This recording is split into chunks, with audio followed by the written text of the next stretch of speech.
What's crack-a-lackin'? Welcome in to My Mind is a Weapon Fantasy Football Show. Welcome into episode 92, everybody. I am your host, SleezBall. Today's episode will be my tight end week 6 stardom sit-em. Every single matchup we are going to try to tackle the impossible. I'm also going to give you a couple shout-out tweets from my guy Big Draft Energy, who's a co-host on my show.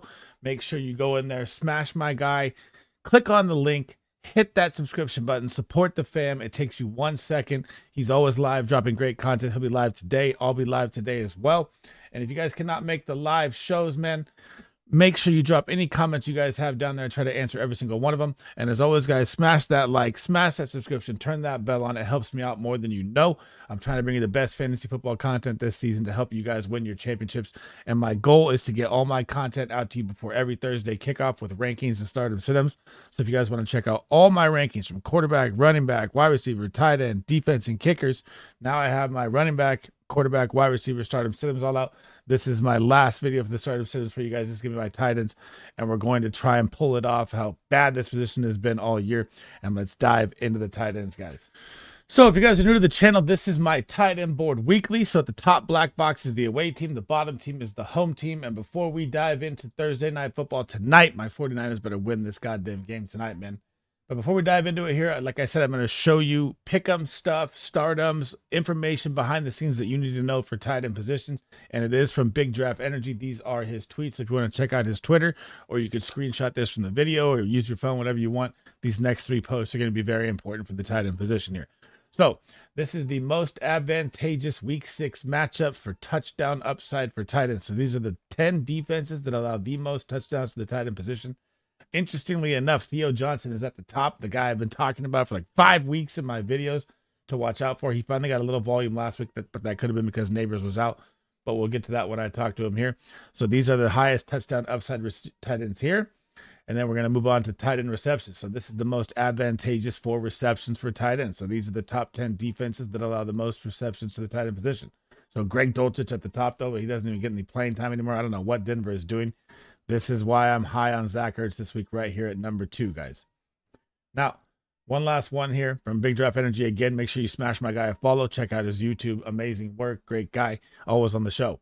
Now, this is for receiving yards. So, again, look at the top. Zach Ertz. Why I'm so high on Zach Ertz. Why I like K-Dot as a start this week. Right here. Because these defenses struggle versus receiving yards versus the tight end, guys. Now, heading into Thursday night football here. Kittle, diddle, down the middle is always going to be a start with how bad the tight end position is. Noah Fant, we don't even really need to talk about, but we got to cover everything. So for George Kittle heading into this game, the Seattle Seahawks defense is good versus the pass, but they struggle versus the tight end. They rank 21st. They give up 11.3. They do rank 12th in the red zone versus the tight end, so a little better there. And they give up 57.2 yards, which is bottom 10 in the NFL at yards allowed. So George Kittle should be an absolute smash start this week. Noah Fant side, nothing to really talk about here. You are seeing a little more A.J. Barner, the rookie, stepped up, got a touchdown a couple weeks ago. So he's getting kind of interesting to pay attention to, but nothing crazy here. The 49ers defense, guys, is very good versus the tight end. You have Fred Warner. They rank 12th, but they do rank 25th in the red zone. We gave one up last week, almost gave Trey McBride another one. So, I mean, that was kind of, that drop pass and end zone was kind of risky there as well. I could have got that I was at the game. And they give up 32 yards to the position, so nothing here as my dog is barking. Quiet, Lily. Division rivalry matchup here between the Bucks and the Saints, and this one's going to be interesting now here. So like I said at the beginning, if you watch for receiving yards, this is where the Saints struggle, is versus the tight end, guys. So K-Dot has seen massive target volume over the past 3 weeks here of fantasy football, and he's become, honestly, a startable tight end, which is crazy to say. If you can get a floor of 7 to 8 points with how bad this position is, I'm not against it because it's so hard to find tight end points anyways.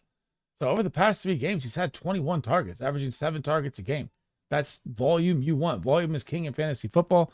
The New Orleans Saints right now currently ranked 22nd versus the tight end, giving up 12 points a game. They rank 13th in the red zone, and they give up 64 yards, which is bottom 5 against the position. So this is what you want here for K-Dot to start here. And I know you're going to go against Spencer Rattler, so the opportunities may be more and more. It could be more of a run game, but the Bucs struggle in the run game, so I don't believe that's a thing, and the Saints are good versus the run. So I think this is going to be a decent K-Dot and decent Chris Godwin game because you have Marcus Lattimore, who knows Mike Evans like the back of his hand, and he's going to be all over him all game. So K-Dot is an okay start for me. To the Saints side, Jawan Johnson, I'm not worried about starting him, but Taysom Hill is interesting. Really, really, really interesting play here, especially with Derek Carr out. And you're going to have Spencer Rattler in. You're probably going to see different packages. I know Taysom Hill didn't practice yesterday. We don't know if he's going to play yet, so pay attention to the injury updates. But I'm okay with a Taysom start. I don't love it. I don't hate it. So that's why it's in yellow. If he's out there, this could be an interesting play because he could really pop with out having Derek Carr. They could use tons of different packages to get him involved. Sticking in the same division, another matchup going on this week is the red-hot Atlanta Falcons taking on the Carolina Panthers. And Kyle Pitts, man, popped off last week. I told you guys the Falcons offense is going to start clicking like no other. Kirk Cousins throws for 500 yards. Now you get the Carolina Panthers. This is an absolute smash matchup for Kyle Pitts. I have him as my tight end 2. Saw 8 targets last week, 7 receptions, almost cracked 100 yards, which is insanely good for your tight end anytime you play in fantasy football this year. So the Carolina Panthers ranked 23rd versus the tight end, giving up 12.4. They ranked 23rd in the red zone, so high touchdown upside for Kyle Pitts here as well. And they give up 50 yards to the position, also bottom 10 in the NFL at yardage. So this is an absolute smash play for Kyle Pitts here, and I absolutely love him versus the Carolina Panthers this week.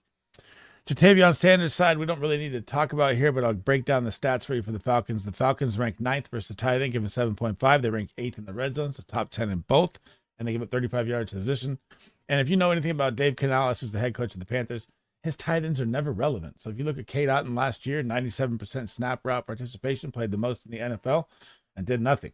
So I know Jatavion Sanders saw 5 targets last week. That's because Xavier Legette went down, and that's because Adam Thielen's on IR. I'm not buying him as a starter or anything like that. I did like him coming out of Texas, but he's stuck in a rut right now. Sunday Night Football, the red-hot Danny Dimes is hosting Joe Burrow, who's also on fire as well. But the Bengals are 1-4, man. They need to win this game. Now, heading into this game, I thought Eric All was going to pop off last week. It looks like he's taking the job slowly in snap share from Mike Gesicki. Looks way more athletic. Would have been taken in the second round of the NFL draft without his injury at Iowa. Trust me, I'm an Iowa fan. I watch every single game. This guy's going to be a superstar tight end. I'm not going to say superstar yet, but he's going to be a relevant, very good tight end for the Bengals here coming up down the stretch here. They get the New York Giants this week, and the New York Giants guys rank currently right now 16th versus the tight end, so right in the middle, 9.6 points. And they also rank number 1 in the red zone, giving up a 0, tied with the New York Jets and the Los Angeles Chargers in that category as well. So tough touchdown upside here for the Bengals tight ends. But they give up 46.2 yards, which is close to bottom 15. So there's some opportunity for some yards here, but I don't love it in this game. The guy for the New York Giants I've been talking about for weeks and weeks and weeks and weeks, and I hope you're listening, Theo Johnson. This man is starting to hit the scene. He's playing top 5% snap shares in the NFL at tight end as a rookie, guys. And I know he hasn't done much till last week. I know Neighbors was out. He finally got 5 targets, 48 yards. That's good for a tight end. That's what you want at tight end, is 9 to 10 points. That's how hard this position is. You get the Cincinnati Bengals here. Neighbors hasn't cleared concussion protocol yet. I expect him to be out there, but make sure you're checking your updates. But this could be a sneaky DFS, sneaky pick and play here. The Cincinnati Bengals guys are 27th versus the tight end, giving up 13.2 points. They're 31st in the red zone. So high touchdown upside for Theo Johnson here. And they give up 50 yards, bottom 10 in the NFL. So the opportunities are here. I don't like it as a smash start, but man, it's someone I've been paying attention to this whole time, and I want to see the breakout happening, and it's slowly starting to kick in. And I like Theo Johnson like a lot to own the rest of the way here. I just need to see him get more involved. This was the first game he got involved. I need a little consistency before I can get fully behind it and put him green. The 51-point over-under Detroit Lions, Dallas Cowboys, Jerry's World game. Exploding points is here. All systems green in this game. I have Ferguson as my tight end 1 and Laporta as my tight end 4. I think this is going to be an absolute smash tight end point game here. And I don't care how the numbers look in this game, right? So I know the Detroit Lions defense. Well, we'll talk about the Cowboys first here. The Cowboys defense also very bad versus the pass, but they do cover up against the tight end well. They rank 11th versus the tight end, but they rank 27th in the red zone versus the tight end. So there's very, very, very high touchdown upside here for Sam Laporta. And they give up 32 yards. So that's very good against the tight end yardage wise. But again, the Dallas Cowboys defense might not have Micah Parsons. They lost Lawrence. Like I said in my previous videos, they have Deron Bland on IR. Diggs has looked terrible. This defense is taking a lot of hits right now, and I expect this to be a massive shootout game. Now heading to the Jake Ferguson side, the Detroit Lions as well cover the tight end pretty good. They rank 10th. They rank 18th in the red zone, so high upside, touchdown upside there for Jake Ferguson as well. And they give it 34 yards, just about the same as the Cowboys. But again, this is a different type game than looking at the numbers here. This is a game where points are going to be flying. Both these defenses can't stop anything, but their offenses are both juggernauts. So even with how Rico Dowdle's look, the running game is kind of kicking in for Dallas now. That helps open up things for the tight end and wide receivers as well. So I like both these tight ends. These are smash starts. You shouldn't even think about it this week. Another all systems green here. Justin Fields looks like he's going to be the starter heading into week 6, going up against the Raiders in Las Vegas, who are just falling apart. But the Raiders have one bright spot to their offense, and that is Brock Bowers. Him and Pat Freiermuth are both going to be starts for me. I'll talk about Pat Freiermuth first here. And Pat Freiermuth's been coming onto the scene here, guys. A little interesting that the connection's kicking in with Justin Fields, but if we start to see Russell Wilson, we know he doesn't target tight ends at all. So that would really hurt Pat. But over the past couple weeks here, he's averaging 10, 11 points over the past 2 games here. He's found the end zone in both games. Now you get the Las Vegas Raiders defense, and the numbers really don't even matter here because they're just falling apart. They just lost their DT Wilkins, who they paid tons of money for. It's Mad Max out there by himself. The head coach, Antonio Pierce, is on the hot seat. Devontae Adams is not out there. Their running game knows Zamir White last week. Alexander Madison's never a true running back one, and it's just all shambles. So the volume with the Pittsburgh Steelers defense and how they're going to wreck this offense, I know Aiden O'Connell was named the starter, is going to give them more opportunities and more opportunities and more opportunities. And I like Pat Freiermuth as a start to smash his projection this week. Now, looking at Brock Bowers, this man is a superstar as a rookie. Everyone is mad that they passed on him in the draft. They're absolutely out of their minds. And you get the Pittsburgh Steelers defense. And like I said, the Pittsburgh Steelers defense is a very top defense, probably top 2 or 3 in the NFL. But what's their weak spot? It's stopping the tight end. This is the only category they are even outside the top 5 in, and they're number 20 versus the tight end, giving up 10.7. And in the red zone, they rank 26th versus the tight end. Very, very high touchdown upside here for Brock Bowers. They give up 38 yards to the position, so not amazing there.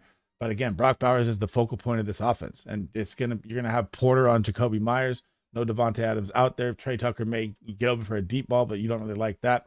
This is going to be volume galore for Brock Bowers, and he's an absolute dude. He's the tight end 1 on the season by 20 points. We may see another rookie be tight end 1, just like Sam Laporta last year. The future of Drake May is here. The Houston Texans are headed in to take on the rookie in Foxborough this week. And this game is going to be interesting in different ways here. So I've been saying all year that Hunter Henry is going to be the focal point of the Patriots offense. And he is in some games and then he's not because Jacoby Brissett is so bad. Now you have a rookie. This should be a security blanket play here. I know the Houston Texans rank 2nd versus the tight end. This is why I don't have Hunter Henry as a start. They only give up 5.3 points a game. They rank 11th in the red zone, and they give up 16 yards to the position. But they haven't played a team where the tight end is fully the focal point of this offense. So I think Hunter Henry is a decent play, not a start-up, not a sit-em. I don't like the matchup, not a smash start, not a sit-em. I don't like the matchup a ton, but I think the volume will be there enough with Drake May looking for a security blanket in this game, playing from behind, that he could be a decent tight end start. Now, looking at the Texans side here, this is the first time I've had Dalton Schultz out of red all year long, right? You have Nico Collins gone now, and that is going to be huge on IR for 4 weeks with the hammy, and they say possibly even further. They don't know yet because hamstrings are always the worst. To bring him back early and the re-injury could happen. You get the the New England Patriots defense here, and the New England Patriots versus the tight ends on the season, guys, right now, they rank 19th, giving up 10.5. They rank 15th in the red zone, and they give up 53 yards, which is bottom 10. So I've been saying all year that Dalton Schultz is a touchdown-dependent type tight end. This is a game where it could happen. I mean, without your big body Nico Collins out there, now your receivers are Stephon Diggs and Tank Dell at the goal line. You're going to need a big body. Dalton Schultz is like I said, just like Hunter Henry. These are not smash starts, but I don't hate him, and I don't like him as, I'm not going to say sit him. I'm going to say they're decent tight end plays with how bad the position has been this year. Holy moly, don't we have a new darling of fantasy football at tight end? The Green Bay Packers are hosting the Arizona Cardinals, and Trey McBride is going to be an absolute smash start this week. Guys, I know you're starting Trey McBride every week either way, but you get the Green Bay Packers. They rank 26th versus the tight end, giving up 13.1. They rank 24th in the red zone. There's a high touchdown upside for Trey McBride here. He almost scored against the Niners last week, who were good in the red zone. So now the opportunity is even better, and they give up 50 yards to the position, which is bottom 10 in the NFL versus the tight end position. and you're going to have Jair out there on Marvin Harrison Jr. This should be a smash Trey McBride game right here. I have him ranked as my tight end 4, I believe, on the week. Now, the darling of the tight ends right now of fantasy football, Tucker Kraft is the tight end 3, guys. 3. Back-to-back tight end 1.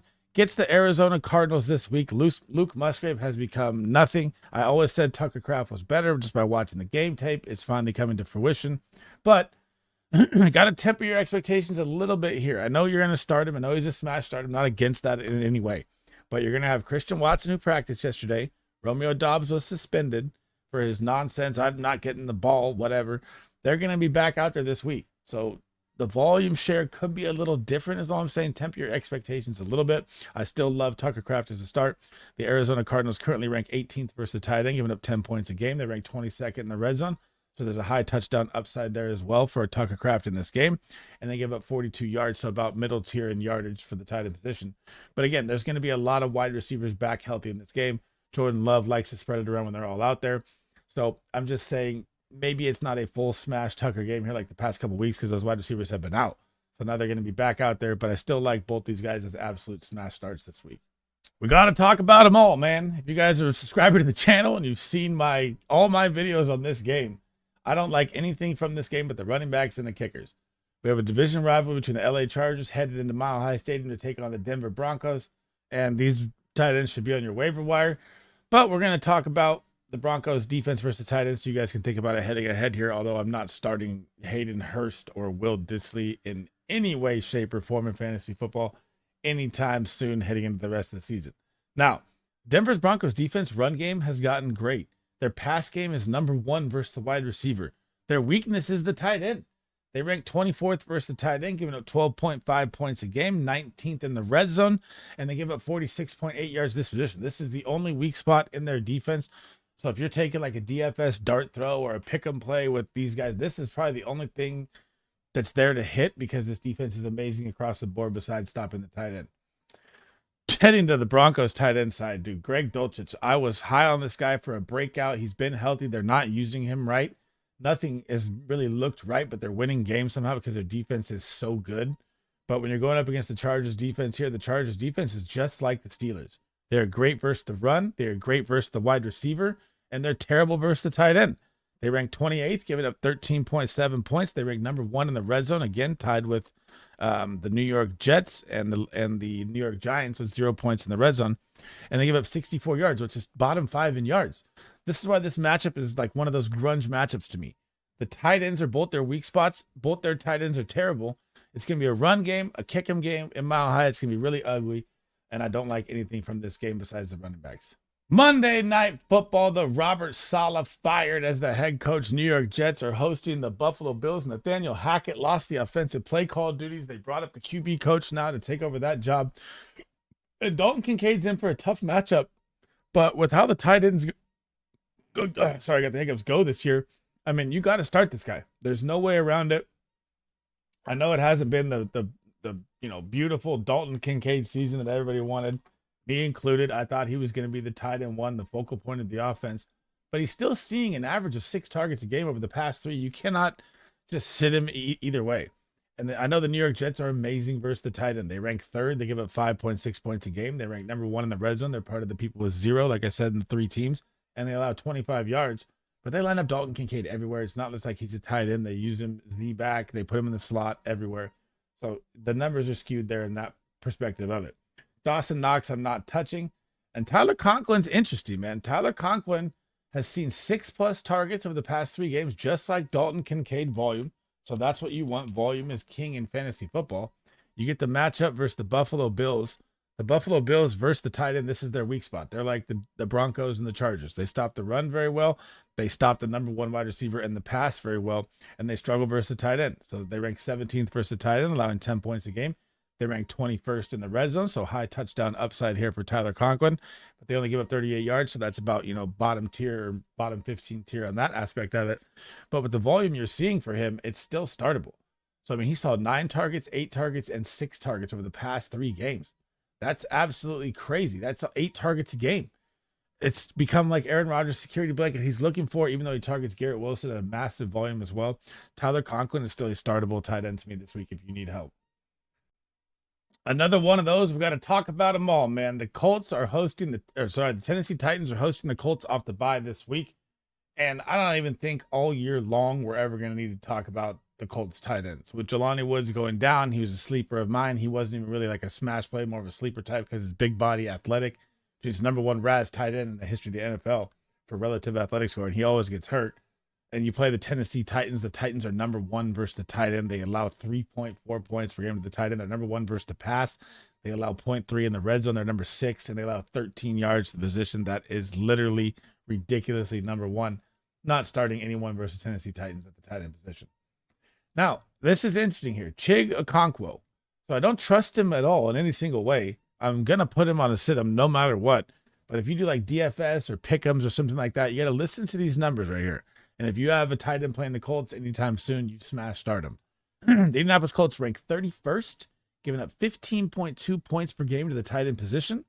They rank 32nd, dead last in the red zone, giving up 5.8, and they give up 53.8 yards to the tight end position. That is third worst in the NFL. I know I don't trust Chig. I know DeAndre Hopkins should see more work coming off the bye. The snaps are being injured early. He hasn't played over 50% snaps on the season. But the Indianapolis Colts defense can't stop anything. So, like I said, not a start for me in like a 12-man league, one quarterback league. But if I'm taking like a DFS pick'em shot here, they struggle heavily versus the tight end. Chig could have a decent day, but again, I just don't trust him in this offense. Down to London we go. The Jacksonville Jaguars, you could say, are headed into the Chicago Bears because the Bears are the home team, but that is not it. They'll be playing in London, neutral field, so you will not be at Soldier Field. Now, for this game, Evan Ingram will be back for the first game of the season. Evan Ingram was a tight end I was super high on all year long. And, of course, he gets hurt just like everyone else. It's been a crazy injury year. And now you get the Chicago Bears. And the Bears defense I've been saying all year to stay away from, right? But you have to start Evan Ingram if you have him. I know the Bears D, they rank 8th versus the tight end. They allow 7.4, but they rank 20th in the red zone versus the tight end. So high touchdown upside here for Evan Ingram. They only give up 32.4 yards, which is, again, a great defense versus the tight end. But Jalen Johnson will be on BTJ. Christian Kirk will be out of the slot. Should open up a little more here for Trevor Lawrence with Evan Ingram. I know the Bears defense is very, very good versus the pass, so it's tough. But I'm starting Evan Ingram if I waited 5 weeks with him for the injury. Get this man out there. Let's see what he can do here. And the matchup isn't great, but I'm still starting him. Now, over to Cole Kmet. The matchup's going to look glorious here, guys. Jacksonville Jaguars, right? If you follow or subscribe to my channel for any other videos, I always say their pass defense is terrible. But where are the Jacksonville Jaguars strong? Against the tight end. They rank 13th versus the tight end, but they rank 29th against the tight end in the red zone. So there is touchdown, very, very high touchdown upside for Cole Kmet. They only allow 36 yards, so bottom tier there as well for the defense. And the Jacksonville Jaguars, they just funnel passes to the wide receiver. If you've watched any of their games or go look up any of the stats of the wide receivers versus the Jacksonville Jaguars, they're the 32nd worst. So I think the Bears wide receivers are all going to eat in this game. And when all three wide receivers are out there healthy, Cole Kmet sees less volume. And I know that it's going to look like you should start him in this game, but I don't like Cole Kmet as a start in London versus the Jacksonville Jaguars this week. The high-flying 52-point over-under Baltimore Ravens are hosting the Washington Commanders. QB2 on the season, Jaden Daniel facing off QB1, Lamar Jackson. The game that everyone cannot wait to see. The running quarterbacks is going to be electric. And if you guys remember the beginning of the video, Zach Ertz, all the hype I gave for Zach Ertz. Zach Ertz is going to be a smash start for me at tight end this week. This is where Baltimore struggles is versus the tight end, guys. They rank 29th on the season. They allow 14 points to the tight end position on the season. They do rank 9th in the red zone. They stingy up a little more there, so they're top 10 there. But they give up 73.6 yards per game to the tight end position. That is second worst, only behind the Kansas City Chiefs, who give up 81.8. So I love Zach Ertz in this game and a very, very startable tight end. Now, when you're heading to the Ravens side here, this is the mistakes that are made. I'm telling you. I know it's going to be a shootout game too, possibly. But here's what you have to look at. So I know Mark Andrews saw a little more volume last week. Mark Andrews' owners getting a little happier. Isaiah Likely finds 2 touchdowns on 3 targets, so minimum volume. But the Washington Commanders, guys, they rank 5th versus the tight end. They allow 6.6 points on the season to the tight end position. They do rank 14th in the red zone, so still bottom of the half of the NFL, but there's a touchdown upside there. But they only give up 24 yards to the position as well. That's bottom 5 in the NFL. This is a very, very good defense versus the tight end. and I do not like Mark Andrews or Isaiah Likely in this game. Last but not least, the Cleveland Browns, led by Deshaun Watson, who looks absolutely terrible, are headed into Philly off a bye this week, and it's going to be ugly, guys. So currently, we don't know David Njoku's injury status. It says he went in for an MRI. I haven't seen an update today. I haven't checked my phone or anything like that. I'm assuming he's out 2 to 3 weeks with a re-injury of the same injury. But you know how the injury updates go this year. They don't tell you anything till the end of the week. So I'm still not starting him either way, or Akins, whoever's out there, right? Not only the fact of Deshaun Watson's look terrible, the Philadelphia Eagles rank number 4 versus the tight end. They allow 6 points a game. They're top 10 in the red zone. They rank 10th, and they only allow 30 yards, which is top 5 in the NFL. This is the Eagles' strong point, is the run game and stopping the tight end. So David Njoku, either way, I do not like him as a play this week. Now, heading to the Eagles side, I know Dallas Goedert's been balling, but Dallas Goedert was balling when the boys weren't in town. The boys are back in town now. A.J. Brown, Devonta Smith, both off injury, both expected to play in week 6. And you get the Cleveland Browns. This is their strength, is the tight end. Number 6 versus the tight end, allowing 6.9 points on the season to the position. They're number 4 in the red zone versus the tight end, and they only allow 34 yards to the position. That is top 6 in the NFL.